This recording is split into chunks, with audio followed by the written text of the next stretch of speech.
বিসমিল্লাহির রহমানির রহিম। গতদিন তোমাদের আমরা ম্যাথ করাইতেছিলাম। কালকে ভিডিওটা দিতে পারিনি, আমি একটু বিজি ছিলাম। ম্যাথের আমি যে অধ্যায়টা করাইতেছিলাম সেটা হচ্ছে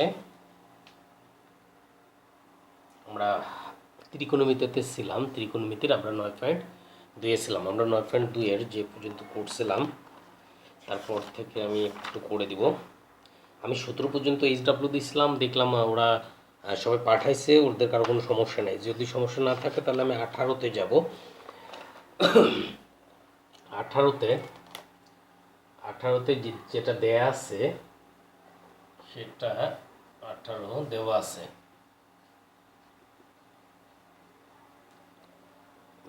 হচ্ছে 2 cos a plus b, 2 cos a plus b equal to 1 equal to 2 sin a minus b।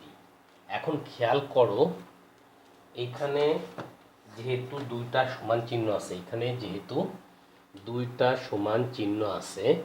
দুইটা সমান চিহ্ন থাকলে এটাকে আমরা কি বলবো? দুইটা সমান চিহ্ন থাকলেও ওটাকে বলা হয় ক্রোমোজোড়। তাহলে আমরা লিখব, তাহলে দুইটা সমান চিহ্ন থাকলে ওটাকে কি বলবো? ক্রোমোজোড়। তাহলে লিখবো ক্রোমোজোড়ের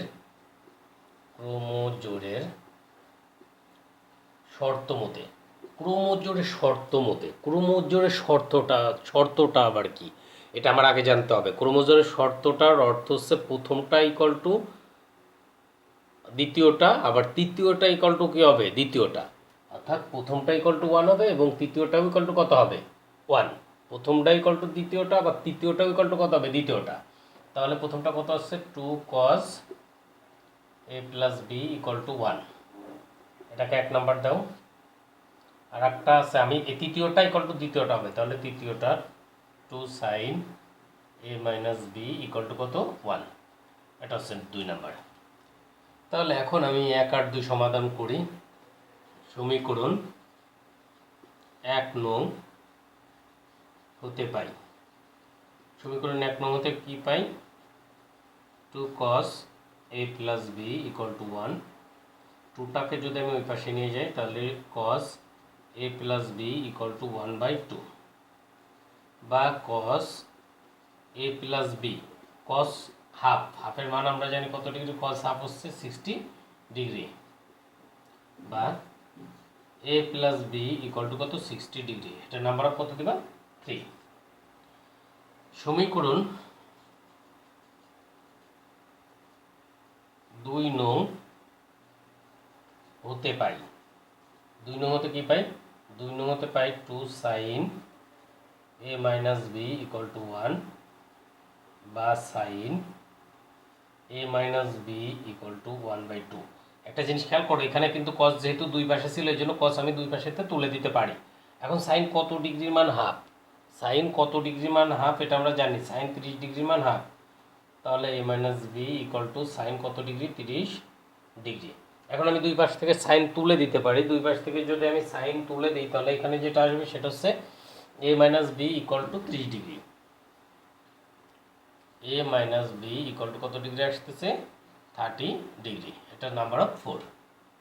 এখন আমরা তো অপনয়ন 8 থেকে শিখছি অনেক ভালোভাবে।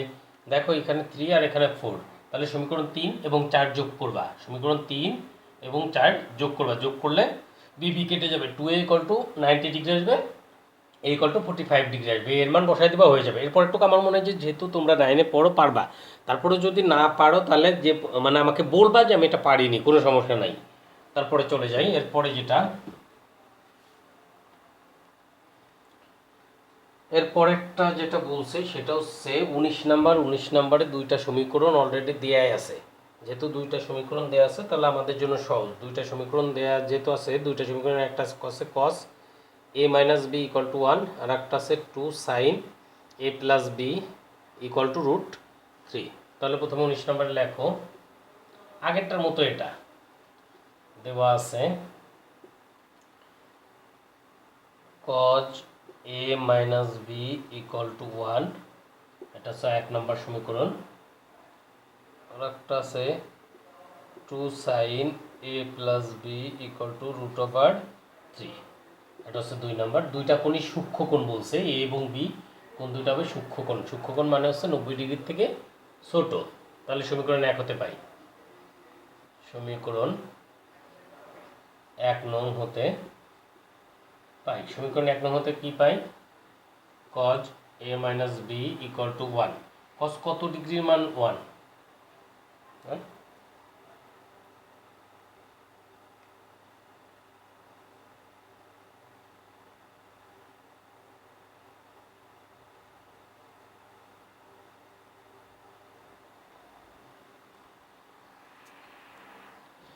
cos কত ডিগ্রির মান 1 এটা চিন্তা করো, যে cos কত ডিগ্রির মান 1। cos আমরা জানি cos 0 ডিগ্রির মান হচ্ছে 1, cos 0 ডিগ্রি হচ্ছে 1। তাহলে বা cos cos চলে যাবে, তাহলে a minus b equal to কত হবে? 0 ডিগ্রি। নাম্বার কত? 3। যেহেতু 1 আর 2 ওটা দিয়ে দিছি, এটা হলো 3। সমীকরণ 2 নং হতে পাই। 2 নংটা যেটা দেওয়া ছিল 2 sin a plus B equal to √3। 2টাকে যদি আমি ওই পাশে নিয়ে যাই তাহলে sin a plus B equal to √3/2 বা sin a plus B equal to sin কত ডিগ্রির মান এটা মনে রাখতে হবে, sin 60 ডিগ্রির মান এটা, বা sin দুই পাশ থেকে উঠাই দাও। a plus B equal to কত ডিগ্রি আসছে? 60 ডিগ্রি। এটা দেবা কত নাম্বার? 4 নাম্বার। এরপর কি করবা? সমীকরণ 3 এবং 4 যোগ করবা, এর মান পাবো, এর মান বসাই দিবা, বির মান পেয়ে যাব। এটা গেল। তারপরে আমরা চলে যাব হচ্ছে 12 নাম্বারটা। 12 নাম্বারটা তোমরা পারবা, একদম সেম অঙ্ক। সরি 21 নাম্বারটা একদম সেম অঙ্ক। আমি 22 নাম্বারটাই চলে যাই। 22 নাম্বারে আমি চলে যাই। 22 নাম্বারে যেটা দিছে এর মান দেয়া আছে।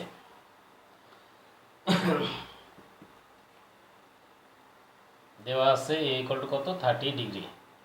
লেফট হ্যান্ড সাইডটা আগে নিই। লেফট হ্যান্ড সাইডে আছে হচ্ছে cos 3a, cos 3 ইন্টু এর মান 30 ডিগ্রি। তাহলে cos এটা গুণ করে দাও 90 ডিগ্রি। cos 90 ডিগ্রি মান হচ্ছে 0। রাইট হ্যান্ড সাইড নাও। রাইট হ্যান্ড সাইডে যেটা আছে 4 cos cube a minus 3 cos a, 4 cos cube এটা কত ডিগ্রি? 30 ডিগ্রি মাইনাস 3 cos 30 ডিগ্রি। এখন অনেক ছাত্রছাত্রী যেটা করে এরপরের লাইনে এসে, আচ্ছা এটা আমি করে নিই। cos 30 ডিগ্রির মান হচ্ছে √3/2, √3/2 এটার উপর কিউ। অনেকে করে যে এটা গুণ করে দেয়। না বাবা, এটা গুণ না, এটা হচ্ছে এটা সহগ হিসেবে আছে, এটা হচ্ছে সহগ হিসেবে আছে, আর এটা আছে থিটা হিসেবে। তাহলে cos 30 ডিগ্রির মান কত? √3/2। তাহলে 4 ইন্টু √3 উপর কিউ মানে কত? আমি এটা অনেকবার বলছি। √3 উপর কিউ মানে অর্থাৎ √m কিউ, এটার মানে হচ্ছে এটা বাইরে আসবে, √ দিয়ে ওটা রেখে দেবো, m√m। তাহলে এটা হচ্ছে 3√3 হবে। তাহলে 4 ইন্টু 3√3, 2 উপর কিউ মানে 8 মাইনাস 3√3/2। 4 এটার ভিতর 2 বার যাই, তাহলে 3√3/2 মাইনাস 3√3/2 ইজ ইকুয়াল টু কত? 0। তাহলে left hand side equal to right hand side প্রমাণিত। শুড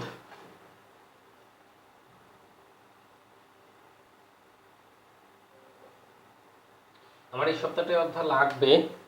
আমি আর একটা করাই দিই। আর একটা হচ্ছে আমরা 23 নম্বরে যাব।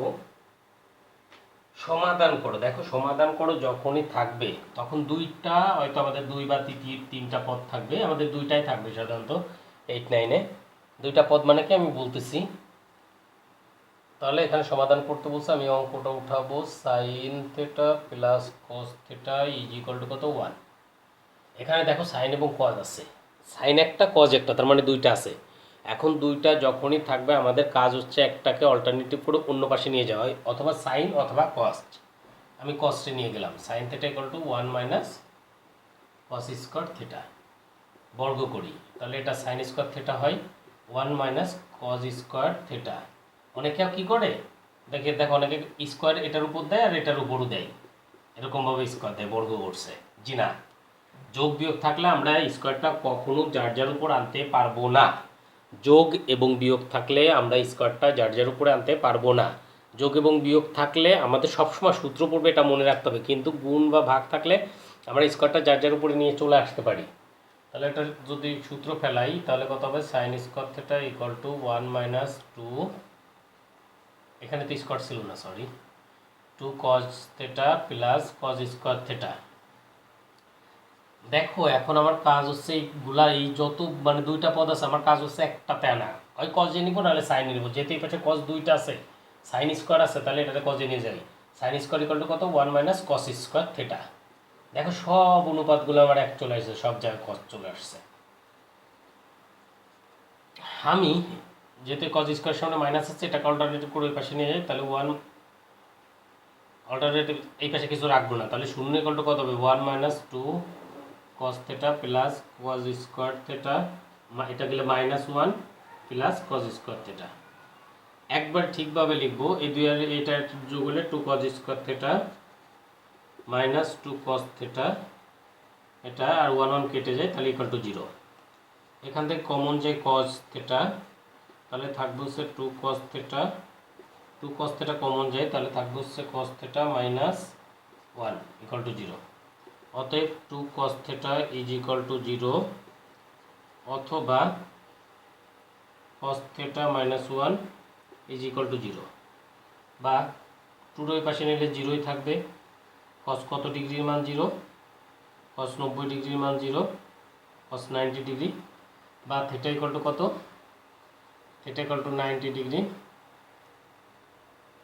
90 ডিগ্রি, হ্যাঁ এটা নিতে পারবো, যেহেতু শর্ত 0 আর 90 ডিগ্রির সমান, এটা চলে আসলো। তারপর আমরা এখানেও করতে পারি, অথবা এখানে আমরা এখানে করে পারি, বা cos theta equal to 1, cos কত মান 0 ডিগ্রির মান 1, অতএব নির্ণয় সমাধান থিটা ইকুয়াল টু 0 এবং 90 ডিগ্রি। আমি যেগুলো পড়াইলাম এইগুলো এই পর্যন্ত এইচডব্লিউ করবো, 23 পর্যন্ত এইচডব্লিউ করে আমাকে পাঠাবো, তার 2টা ক্লাস লাগবে যেহেতু সৃজনশীল আছে। জেনারেল ম্যাথের পরে আমরা যারা সায়েন্সের আছে চলে যাব হচ্ছে হায়ার ম্যাথে।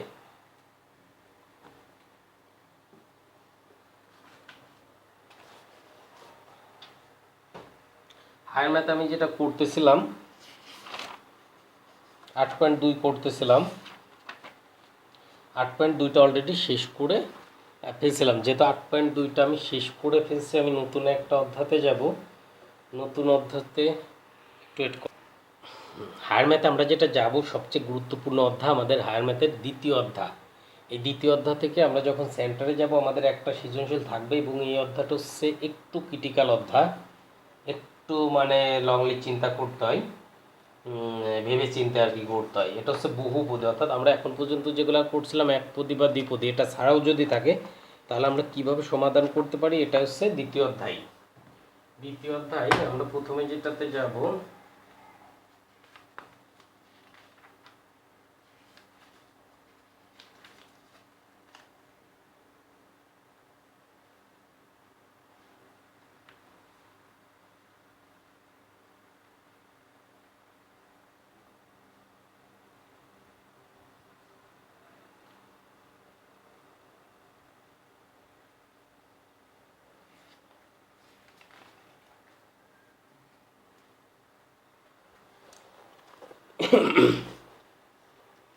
দেখো একদম দ্বিতীয় অধ্যায় আমি উদাহরণ থেকে একদম একটু রিডিং পড়ায় আগে যাই, নাহলে কিছু বুঝবে না। বীজগণিতীয় রাশি, দ্বিতীয় অধ্যায় যেটা, সেটা হচ্ছে বীজগণিতীয় রাশি। বীজগণিতীয় রাশি দেখো, এক চলকের বহুপদী আছে, মনে করি এক্স একটি চলক।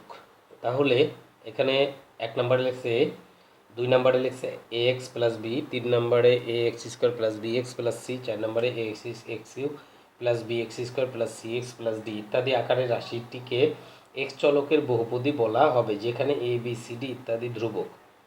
বহুপদী বলা হবে সাধারণত এক্স চলকের বহুপদী পশ্চিমে সি এক্স পি আকারে হয়, যেখানে সি একটি এক্স বর্জিত নির্দিষ্ট সংখ্যা যা শূন্য হতে পারবে না, এবং পি একটি অঋণাত্মক পূর্ণ সংখ্যা।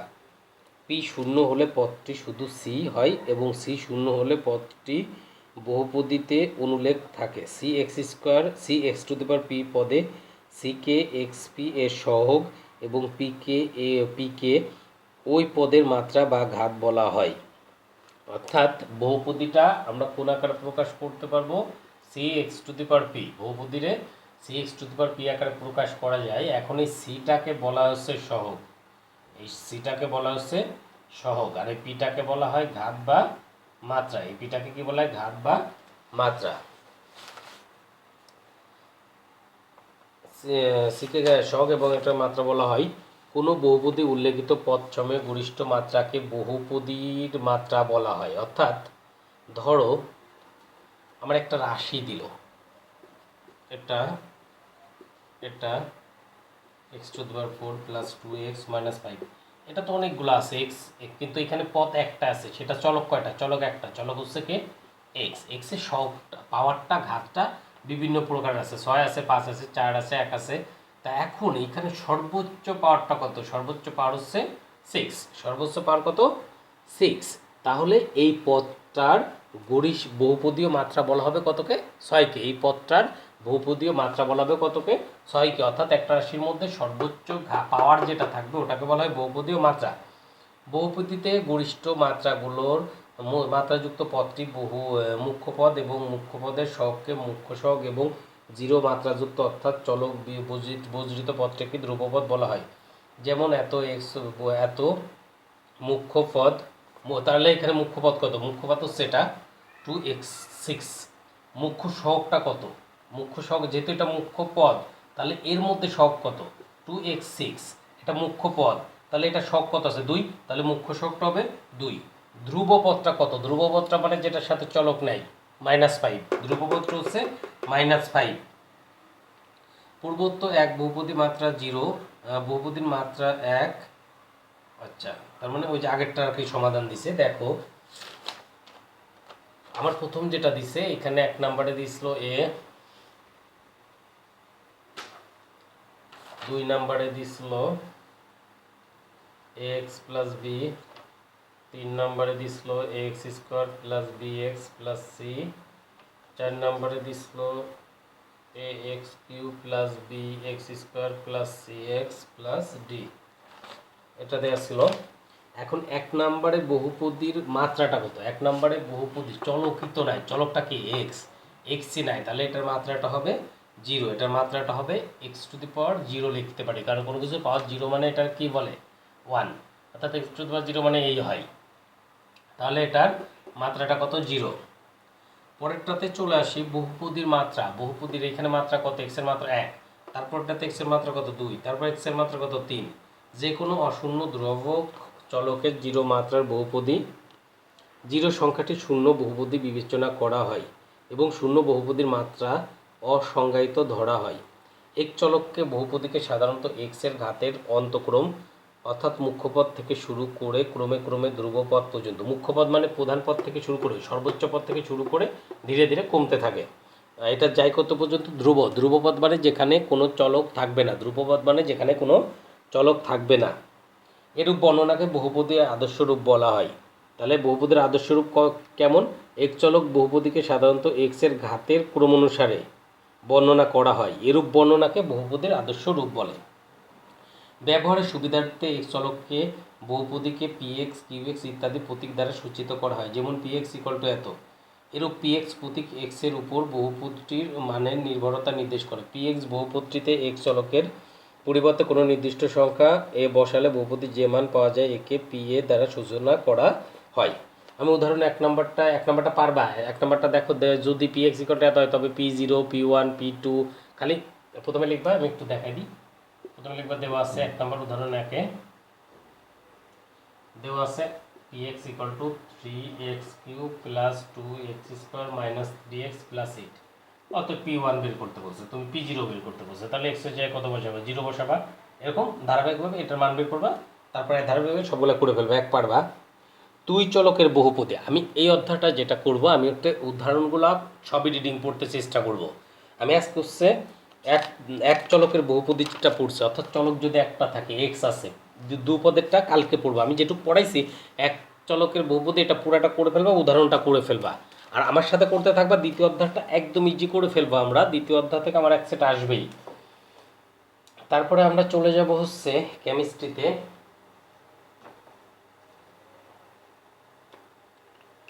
কেমিস্ট্রিতে যেটা আমরা পড়তেছিলাম সেটা হচ্ছে চতুর্থ অধ্যায় আমরা তড়িৎ শক্তি হিসেবে, আমি আজকে বলছিলাম যে আজকে আর একবার পর্যায় সারণীটা দেখিয়ে আমরা এই অধ্যায়টা শেষ করে দেবো আজকে। ইনশাল্লাহ আজকে শেষ হয়ে যাবে। আমরা পর্যায় সারণী আঁকার কথা মনে আসছে, একটু ভেবে নাও। প্রথমে আমরা কি করব, 18টা দাগ দিব। প্রথমে কি করব, 18টা দাগ দিব। আমি লাস্ট আজকে মানে আঁকানোর পরে পর্যায় সারণী আমাদের যত মাথার মধ্যে থাকবে আমরা কেমিস্ট্রিটা তত ভালো পারবো। তাহলে পর্যায় সারণী আঁকার নিয়মটা একটু দেখি আমরা। প্রথমে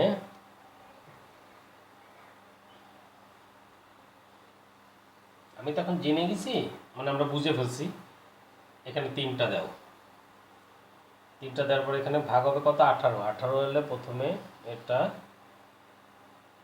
তারপরে এটারে 3 ভাগ করো, এটারে 3 ভাগ করো,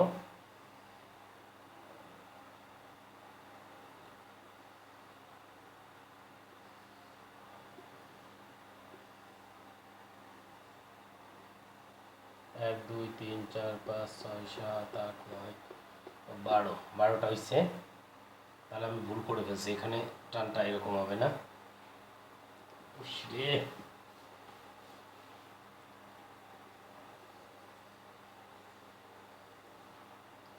তিনটা ঘর করো, ঘর করে মাছ থেকে একটা দাও, এটাকে 3 ভাগ করো, এটাকে 3 ভাগ করো, এবং প্রত্যেকটারে আবার কয় ভাগ করো, 3 ভাগ করে করো।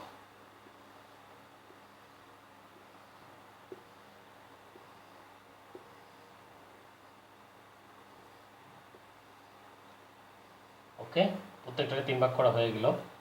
এরপরে আমার এই পাশে ছিল হচ্ছে কয়টা, 3টা, আর এইখানে ছিল, আমি যদি এটা 3 ভাগ করি তাহলে এরকম হবে, ছোট হয়ে গেল। 3 ভাগ করলে এরকম হবে। পরেরটা ছিল 2 ভাগ, এটা লাস্টে ছিল 3টা, লাস্টে 3টা ছিল। তারপরে 1টা 2টা 3টা 4টা 5টা ছিল হচ্ছে 2টা করে, 5টা ছিল হচ্ছে 2টা করে। তাহলে এটা 1 নাম্বার, এটা 2 নাম্বার, এটা 3 4 5 6 7 8 9 10 11 12 13 14 15 16 17 18। ওকে, ভেরি গুড। এটা হলো। এখন আমরা আগে চিহ্নিত করে নিই। 1 নাম্বার যে ধাপটা, এটাকে আমরা বলি হচ্ছে ক্ষার ধাতু। এটাকে কি বলি, ক্ষার ধাতু। ক্ষার ধাতু। 2 নাম্বারটাকে বলি মৃৎক্ষার ধাতু। 2 নাম্বারটাকে বলি মৃৎক্ষার ধাতু। 3 থেকে 12 বলি অবস্থান্তর মূলক, কিন্তু 11 নাম্বারকে বলি মুদ্রা ধাতু। 11কে বলি মুদ্রা ধাতু।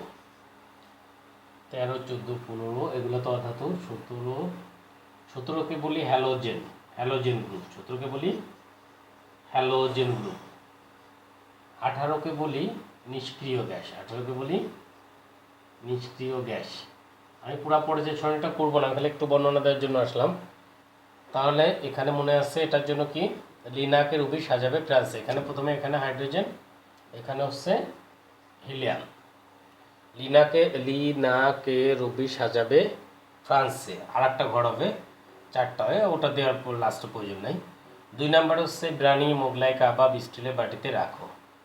এগুলা ফাঁকা, আমরা এগুলা জানি না। 11 জানি। 11টাতে কি ছিল মনে আছে, শিকাগো, শিকাগো, শিকাগো। কপার, প্রথমে আসবে হচ্ছে কপার, সিলভার,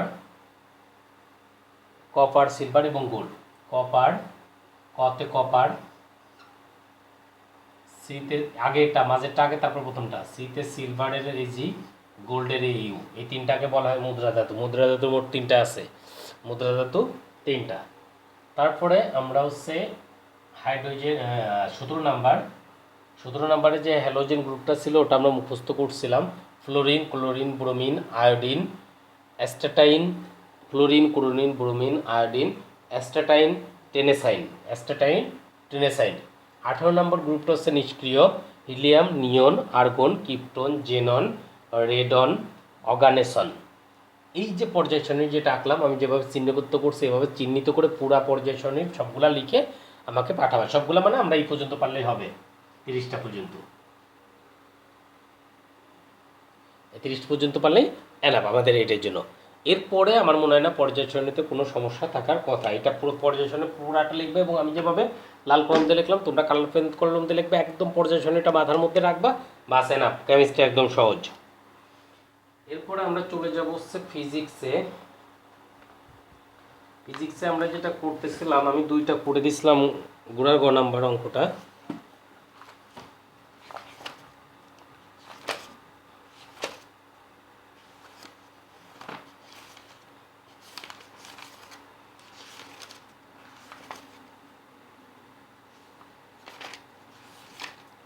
ষষ্ঠ অধ্যায় করতেছিলাম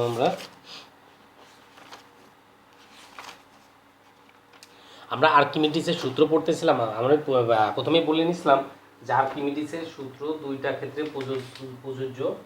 একটা হচ্ছে সিলিন্ডার আকৃতি, আর একটা হচ্ছে কি, আর একটা হচ্ছে আয়তাকার যদি বস্তু থাকে, আয়তাকার বস্তুর ক্ষেত্রে যেটা আর্কিমিডিসের সূত্র মানবে কিনা এটা আমরা অলরেডি করে পাঠানো হয়েছে, ওটা তোমরা পারো। এখন আমরা যেটাতে যাব সেটা হচ্ছে সিলিন্ডার আকৃতি। এখন সিলিন্ডার আকৃতি আমি একটা অঙ্ক করবো, এটা করাইতে আমার সময় যাবে গা। দিনাজপুর বোর্ড 2016 বের করো। দিনাজপুর বোর্ড 2016, দিনাজপুর বোর্ড 2016তে যেটা আছে,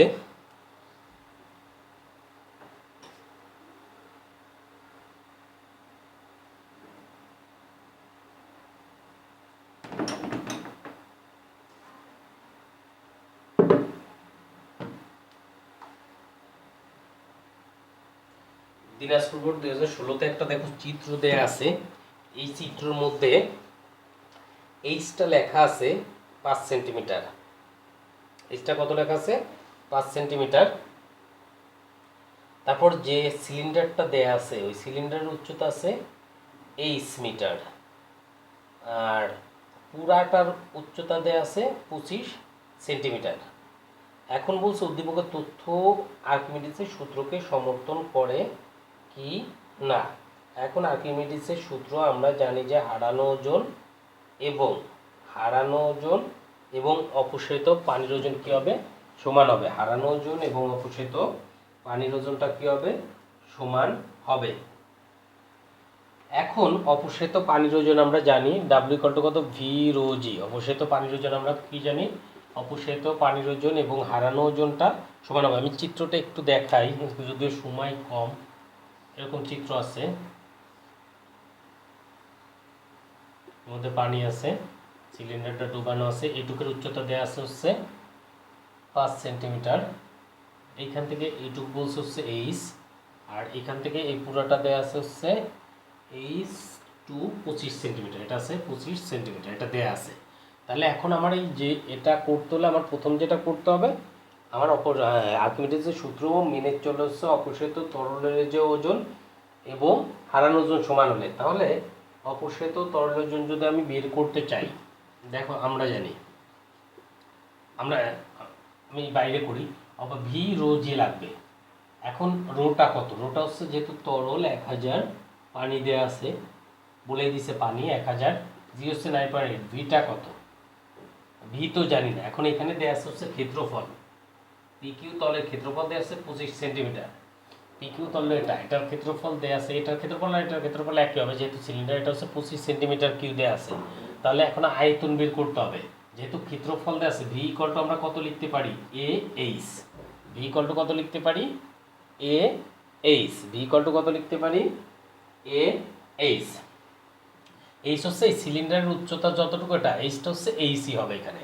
তাহলে আগে আমরা ভি বের করি। আমি শুরু করলাম দিনাজপুর বোর্ড 2016টা। আমরা জানি আয়তন ভি ইকুয়াল টু কত? এইচ। এখানে ক্ষেত্রফল, আমি বাংলাটা লিখি না, তোমরা লিখে নিও। এ ইকুয়াল টু কত? এ ইকুয়াল টু দেওয়া আছে 25 সেন্টিমিটার কিউব। এটাকে যদি মিটার কিউবতে নিই তাহলে গুণ 10⁻⁻⁻⁻⁻⁻⁻⁻⁻⁻⁻⁻⁻⁻⁻⁻⁻⁻⁻⁻⁻⁻⁻⁻⁻⁻⁻⁻⁻⁻⁻⁻⁻⁻ গুণ 10 টু দি পাওয়ার কত আসবে সেন্টিমিটার স্কোয়ার আছে 10 টু দি পাওয়ার -4 এত মিটার স্কোয়ার আসবে এটা। আর উচ্চতা কত, উচ্চতা AC কত, AC দেয়া আছে, উচ্চতা AC কত কত দেয়া আছে, AC দেয়া আছে। তাহলে আমরা এটা মান বসাবো, তাহলে 25 গুণ 10 to the power -4 into H. তাহলে আমরা লিখতে পারি 25 গুণ 10 টু দি পাওয়ার 4 -4 এইচ, এত মিটার কিউব, এত মিটার কিউব। এটা আমরা ভি পেলাম। তারপরে কি বের করবো তাহলে, আবার না অতএব অপসারিত পানির, তরল না পানি, যেহেতু পানি দিয়ে বলেই দিছে ওরা, পানির ওজন, অপসারিত পানির ওজন ডাব্লু ইকুয়াল টু কত হবে, W1 ইকুয়াল টু হবে ভি রো জি। ভির মান বসাবা, রোর মান বসাবা, জির মান বসাবা, একটা মান পাবো। মানটা আমার আসবে হচ্ছে 24.5 এইচ নিউটন, ওজনের একক নিউটন। তাহলে অপসারিত পানির ওজন পেয়ে গেছি। এখন হারানো ওজনটা, এই হারানো ওজনটা হচ্ছে সবচেয়ে বেশি কষ্টকর বের করা। হারানো ওজনের ক্ষেত্রে আমাদের যেটা মনে রাখতে হবে, আমাদের দুইটা পার্ট থাকে সিলিন্ডারের, একটা হচ্ছে উপরের পার্ট আর একটা হচ্ছে নিচের পার্ট। অর্থাৎ খেয়াল করো উপরের পার্ট কি আর নিচের পার্ট কি।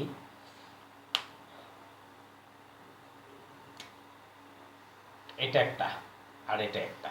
এখন আমার যেটা করতে হবে, এইখানে পিকিউতে এইখানে বলটা কত, প্রযুক্ত বলটা কত, অর্থাৎ এপিকলটা আমরা জানিয়ে এসছে, এপিকলটা কত পিএ হবে সিলিন্ডারে, এপিকলটা কত পিএ। পি মানে চাপ, এ মানে ক্ষেত্রফল, অর্থাৎ এই চাপ ইন্টু ক্ষেত্রফল যেটা হবে ওটা হচ্ছে F1।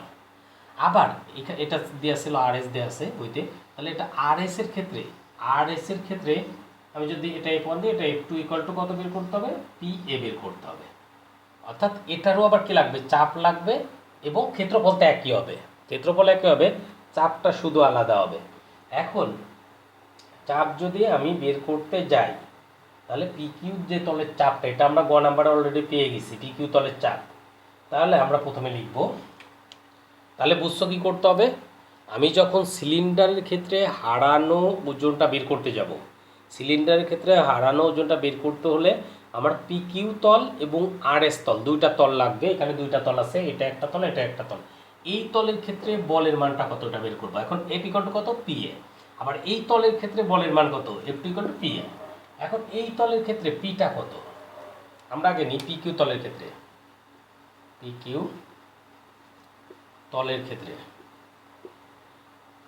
তলের ক্ষেত্রে আমরা হচ্ছে এফটা অলরেডি পেয়ে গেছি। এফটা পাইছি কোথায়, এফটা পাইছি হচ্ছে গণন। তাহলে এবার গণন হতে প্রাপ্ত চাপ পি ইকুয়াল টু কত, পি ইকুয়াল টু পাইছি হচ্ছে চাপ পি ইকুয়াল টু পাইছি 25 গুণ 10 to the power 25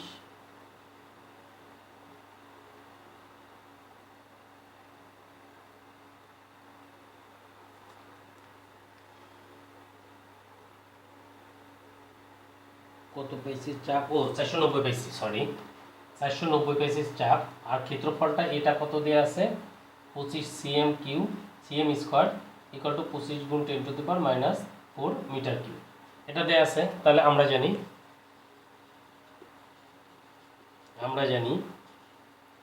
F1 equal to কত, PA।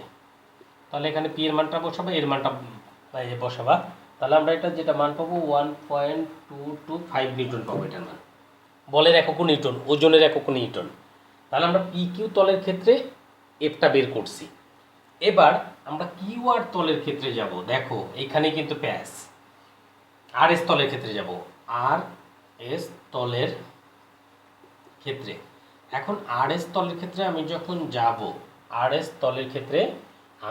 যাব, তখন হচ্ছে আমার কি বের করতে হবে, পিটা দেয়া নাই, পিটা আমরা পাইনি, আবার এটা পাইছি, তাহলে পিটা আগে বের করতে হবে। আমরা জানি পি ইকুয়াল টু কত, পি ইকুয়াল টু হচ্ছে আমরা জানি চাপ P equal to H rho জি।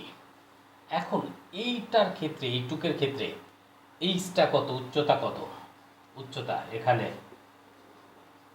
উচ্চতা এইচ ইকুয়াল টু পুরাটা কত ছিল, পুরাটা ছিল হচ্ছে 25 সেন্টিমিটার, আর এটা কত ছিল আমার, যেটা আমি যেহেতু এই নিচেরটুকু আমার লাগবে উচ্চতা, তার মানে আমার এই পুরাটা বিয়োগ দিতে হবে, এটা পুরাটা থেকে বিয়োগ দিতে হবে, অর্থাৎ এইচ এবং এটা বিয়োগ দিতে হবে, অর্থাৎ তাহলে উচ্চতা এইচ ইকুয়াল টু হবে h2 - h1 প্লাস এইচ। দেখো বোঝো কিনা। উচ্চতা এখানে তো এইচ কি দেওয়া ছিল একটু, যেহেতু এইচ দেওয়া ছিল এখানে এইচ ড্যাশ দেবা, তাহলে উচ্চতা এইচ ইকুয়াল টু কত হবে,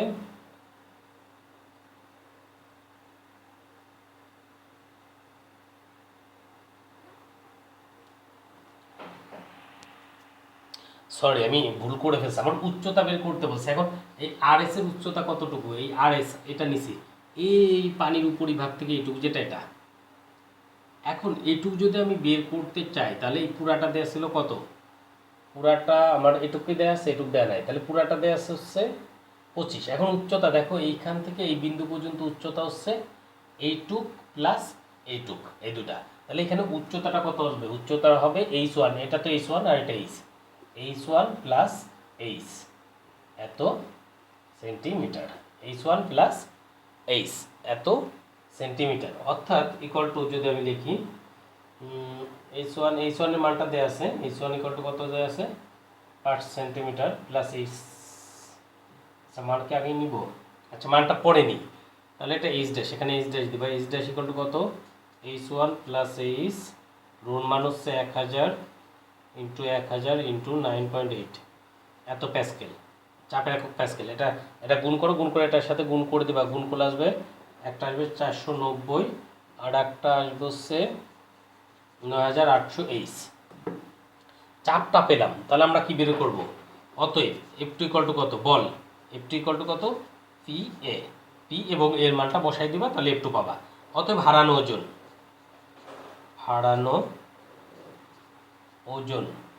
ওজনকে সিলিন্ডারের ক্ষেত্রে প্লাবতা বলে, হারানো ওজন ইকুয়াল টু কত F2 মাইনাস F1 করে দিবা, তাহলে দেখবা দুইটা সমান হয়েছে, তাহলে আর্কিমিডিসের সূত্র মেনে চলে।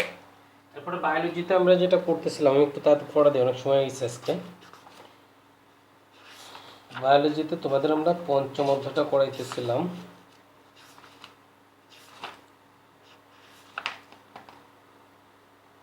তারপরে চলে যাবো হচ্ছে 96 পৃষ্ঠা, দেখো সুষম খাদ্যের বৈশিষ্ট্য আসে, সুষম খাদ্যের তালিকা তৈরি আছে, এই দুইটা প্রশ্ন পড়বা, সুষম খাদ্যের বৈশিষ্ট্য, সুষম খাদ্যের তালিকা তৈরি, দুইটা প্রশ্নের যে পয়েন্টগুলো আছে, পয়েন্টগুলো একটাতে 5টা আছে আর একটাতে 6টা আছে, এই পয়েন্টগুলো পড়ে লিখে আমাকে পাঠাবা। যে পর্যন্তই, বাই।